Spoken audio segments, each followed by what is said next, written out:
الرحمن الرحیم. Cantt public school and girls college Jhelum.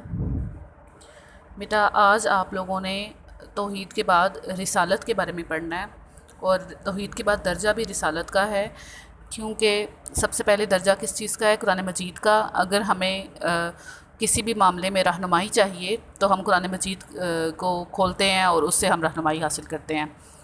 لیکن پھر اس کے بعد جو ہے، اگر ہمیں قرآن مجید سے جو چیزیں ایکسپلین نہیں ہوئی ہوتی قرآن مجید میں، تو پھر ہمیں اس کے لیے حدیث کی ضرورت پڑتی ہے، اور حدیث میں جو ہے وہ چیزوں کو ایکسپلین کر دیا جاتا ہے.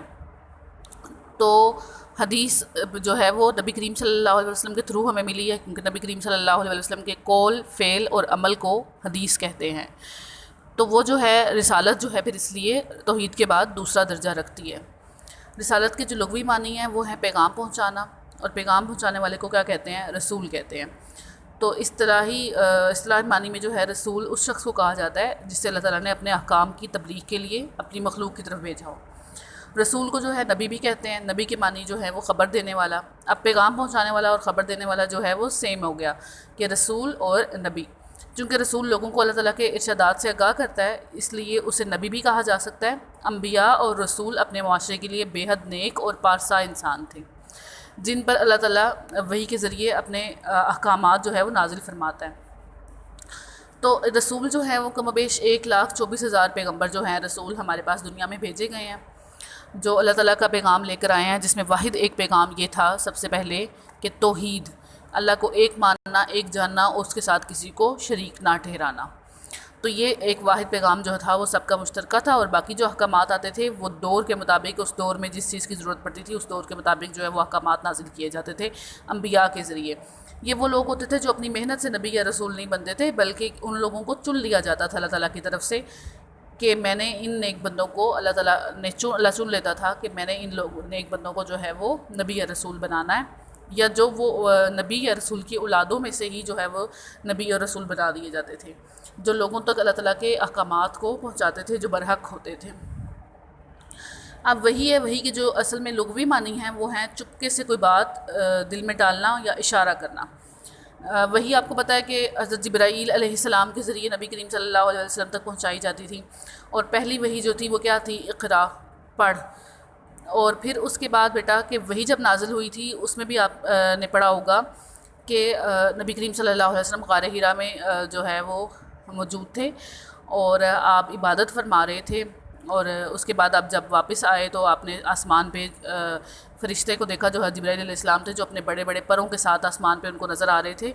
اور پھر اس کے بعد آپ حضرت خدیجہ کے پاس آئے اور آپ نے بتایا کہ ایسے جو ہے میں نے ایک فرشتے کو دیکھا ہے اور میں ڈر گیا ہوں کہ جو ہے نا مطلب یہ اللہ تعالیٰ کی ایک ایسی مخلوق ہے جو کسی کو نظر نہیں آتی. تب حضرت خدیجہ رضی اللہ تعالیٰ عنہا جو آپ کی زوجہ تھیں، انہوں نے کہا کہ نہیں، اللہ تعالیٰ آپ کے ساتھ کچھ برا نہیں ہونے دے گا.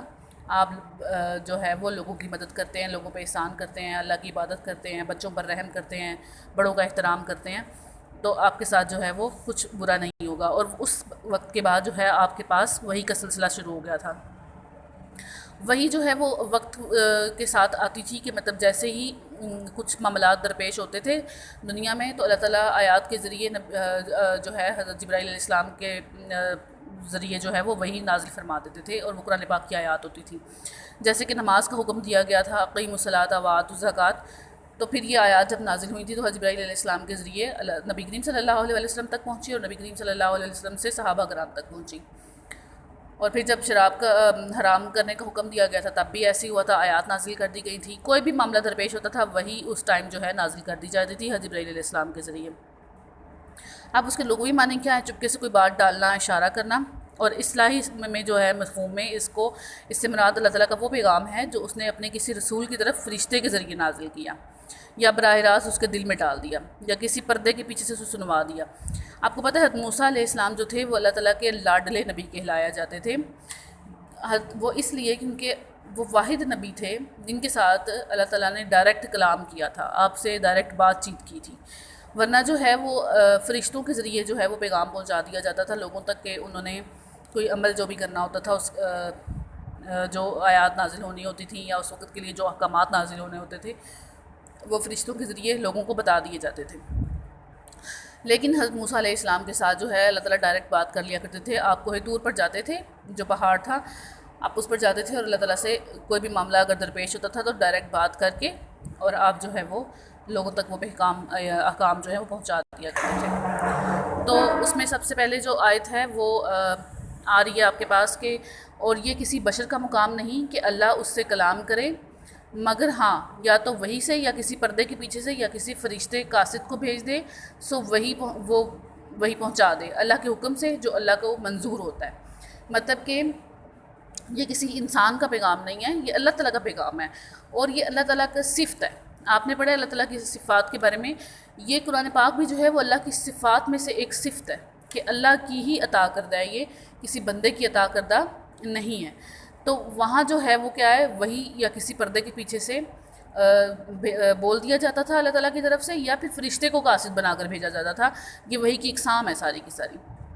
اب جو ہے اللہ تعالیٰ نے دنیا کی مختلف اقوام کی طرف رسول بھیجے ہیں، تو قرآن مجید میں اللہ تعالیٰ نے فرمایا ہے وَلَقَدْ بَعَثْنَا فِي كُلِّ أُمَّةٍ رَسُولًا، اور ہم نے اٹھائے ہیں ہر امت میں رسول۔ اب جتنی امتیں تھیں ان تمام امتوں میں اللہ تعالیٰ نے نبی بھیجے تھے۔ اب سب سے پہلے بیٹا آپ نے ڈفرینس دیکھنا ہے، اب ایک ہے بنی اسرائیل اور دوسری ہے بنی اسماعیل۔ اور بنی اسماعیل جو ہے حضرت اسماعیل علیہ السلام کی اولاد میں سے تھے، اور یہ بنی اسرائیل تھے جو اب یہودی بھی کہلاتے ہیں۔ لیکن ہوا یہ تھا کہ جو پہلے جو لوگ تھے نبی کریم صلی اللہ علیہ وسلم کی امت سے پہلے والی امتیں، وہ بنی اسرائیل کہلاتی تھیں۔ بنی اسرائیل میں جو ہیں اللہ تعالیٰ نے کم و بیش 1,24,000 پیغمبروں میں سے تمام پیغمبر وہاں بھیجے سوائے نبی کریم صلی اللہ علیہ وسلم کے۔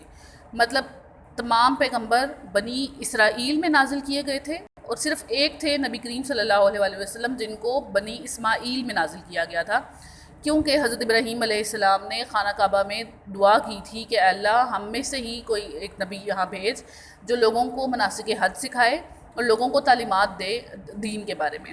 تو نبی کریم صلی اللہ علیہ وسلم کی پیدائش جو ہے وہ حضرت ابراہیم علیہ السلام کی جو شجرہ نسب ہے وہ چلتا ہوا آ رہا ہے کہ نبی کریم صلی اللہ علیہ وسلم ان کی نسل میں سے پیدا ہوئے تھے۔ تو کیا پتہ چلا اب آپ لوگوں کو کہ بنی اسرائیل میں تمام انبیاء کا نزول ہوا، لیکن صرف ایک بنی اسماعیل ہے جس میں نبی کریم صلی اللہ علیہ وسلم کا نزول ہوا تھا۔ اب کچھ روایت میں انبیاء کی تعداد جو ہے وہ 1,24,000 بیان کی گئی ہے، مگر قرآن مجید میں نام لے کر صرف چند انبیاء کا ذکر کیا گیا ہے۔ مطلب کہ نام صرف قرآن مجید میں چند انبیاء کا ہے، لیکن اگر آپ بیٹا ایک بک ہے قصص الانبیاء، تو اگر آپ اس کو پڑھتے ہیں وہ عربک میں بھی موجود ہے اور وہ ترجمے کے ساتھ ٹرانسلیشن میں اردو ٹرانسلیشن میں بھی موجود ہے۔ تو اگر آپ وہ لے کر پڑھتے ہیں آپ کو پتہ چلے گا کہ انبیاء جو ہیں وہ کم و بیش 1,24,000 پیغمبر ہیں جن کا جو ہے وقتاً فوقتاً اس بک میں جو ہے وہ ذکر کیا گیا ہے۔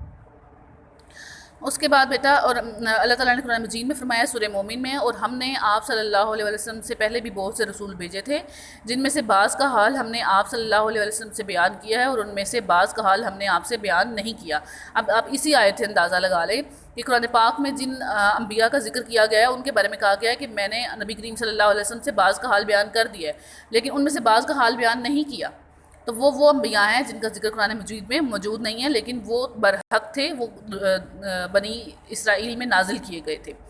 سلسلہ انبیاء کے آخری نبی کون ہے؟ حضرت محمد مصطفیٰ صلی اللہ علیہ وسلم، اور وہ خاتم النبیین ہیں۔ اگر ہم نعوذ باللہ اس بات کو ماننے سے انکار کرتے ہیں تو اس کا مطلب یہ ہے کہ ہم ختم نبوت پہ یقین نہیں رکھتے، یا پھر ہم رسالت پر یقین نہیں رکھتے، اور پھر ہم مومن نہیں کہلائیں گے بلکہ مسلمان نہیں کہلائیں گے۔ اور اب جو ہے قیامت تک کے انسانوں کو آپ صلی اللہ علیہ وسلم کی پیروی کرنی ہے، تاہم ہر مسلمان پر لازم کیا گیا ہے کہ وہ تمام انبیاء کی نبوت پر ایمان لائے۔ اس سلسلے میں تفریق کی اجازت نہیں ہے۔ مطلب ہم یہ نہیں کہہ سکتے کہ ہم نبی کریم صلی اللہ علیہ وسلم کے لائے ہوئے احکامات کو مانتے ہیں اور ہم باقی انبیاء کو نہیں مانتے، ایسا نہیں ہے۔ تمام انبیاء برحق تھے، اللہ تعالیٰ کے بھیجے ہوئے تھے، اور ان تمام انبیاء کی لائی ہوئی تعلیمات پر ہم ان کو مانتے ہیں۔